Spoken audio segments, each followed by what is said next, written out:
čau, vítejte u tohohle videa a dneska to bude Summertech s mým bráchou. Jdeme na to.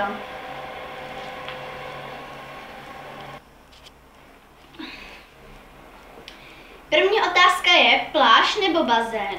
No, protože jsme vlastně nikdy na pláži nebyli, takže nemůžeme soudit, takže bazén. Co ty, Maxíku? Bazén. Jo, tak bazén.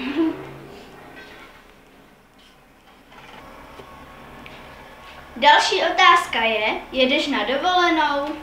Ne. No, my jsme jakože nikde v zahraničí nebyli, ale jezdíme do takového jakože kempu a jmenuje se to Podhádkem a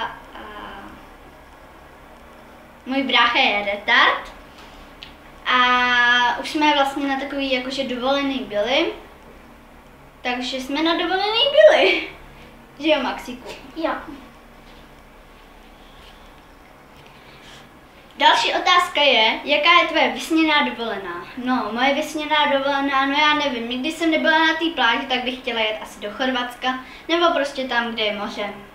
A co ty, Maxíku? Slovensko. Do Slovenska. A proč zrovna do Slovenska? Protože chci. Protože chceš, OK. Další otázka je, máš melon nebo zmrzka? No, když je teďka 30 stupňů, Melon. tak pro mě zmrzka. A já melon. Marshmallow.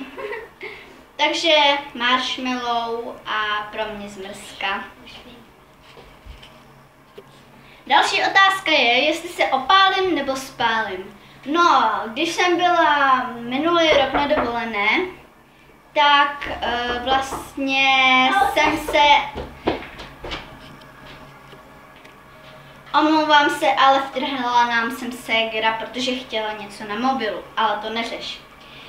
Takže, jestli se opálím nebo spálím, no, když jsem byla minulý rok na dovolené, tak jsem se spálila a musela jsem nosit trička, abych vlastně, nesměla jsem nosit plavky, protože jsem byla úplně spálená, hrozně to bolelo. Brečela jsem a i nespala jsem, takže já se spíš spálím, ale brácha, on se opálí, že jo. Třeba teďka vidíte ten rozdíl, jak on je snědý a já jsem bílá jak stěna. Takže on je opálený, no. A nespálil jsem se.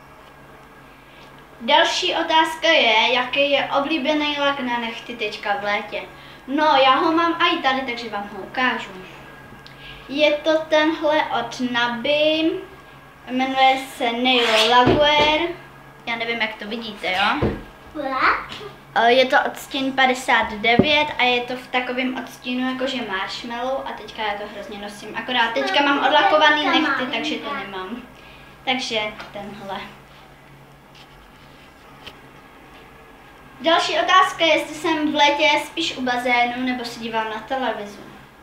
No tak u Maxíka je to u bazénu, protože si ho hrozně rád bere táta do bazénu, takže on je u bazénu a já se spíš dívám na tu televizi. Ale kdybych si chtěla vybrat, tak určitě bazén. A A poslední otázka je, jestli máme radši celkový plavky nebo dvoudílný plavky.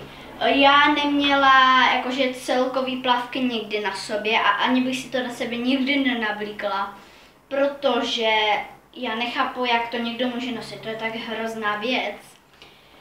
A dvoudílný plavky to je pohodlnější, takže určitě dvoudílný plavky. Takže tohle by bylo k tomuhle videu vše, mějte se krásně a zatím, takže ahoj!